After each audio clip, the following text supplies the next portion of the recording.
পাল্টাপাল্টি হামলায় বিধ্বস্ত ইউক্রেন রাশিয়ার বিভিন্ন অঞ্চল। শনিবার ইউক্রেনের বেশ কয়েকটি অঞ্চল লক্ষ্য করে ব্যাপক হামলা চালায় রুশ বাহিনী। অন্যতম ছিল ইউক্রেনের সামরিক বিমান ঘাঁটি ও জ্বালানি অবকাঠামো। এ হামলায় হতাহত হন বেশ কয়েকজন। এছাড়া রুশ প্রতিরক্ষা মন্ত্রণালয় জানায় তারা ডনবাসে ইউক্রেনের একটি সামরিক বিমান ঘাঁটি ও জ্বালানি অবকাঠামোতে বিমান, ড্রোন ও সমুদ্রভিত্তিক ক্ষেপণাস্ত্র হামলা চালিয়েছে। একই সঙ্গে দোনেৎস্ক অঞ্চলের একটি গ্রাম দখলে নেয়ার কথাও জানানো হয়েছে। পুতিন বাহিনী জানায় ইউক্রেনীয় প্রতিরক্ষা ভেদ করে আরও গভীরে প্রবেশ করছে তারা।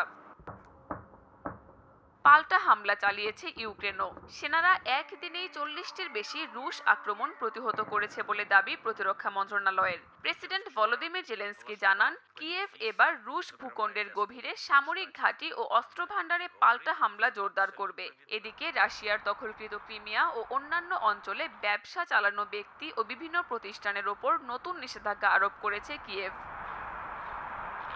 এদিকে সাম্প্রতিক লাশ বিনিময়ে রাশিয়া অন্তত 20 রুশ সেনার মরদেহ ইউক্রেনকে ফিরিয়ে দিয়েছে, যাদের শনাক্তকরণে চরম বিশৃঙ্খলা দেখা গেছে।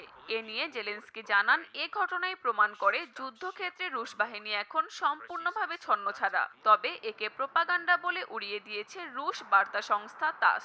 বলছে মরদেহ বদলের দাবি একতরফা ও ভিত্তিহীন।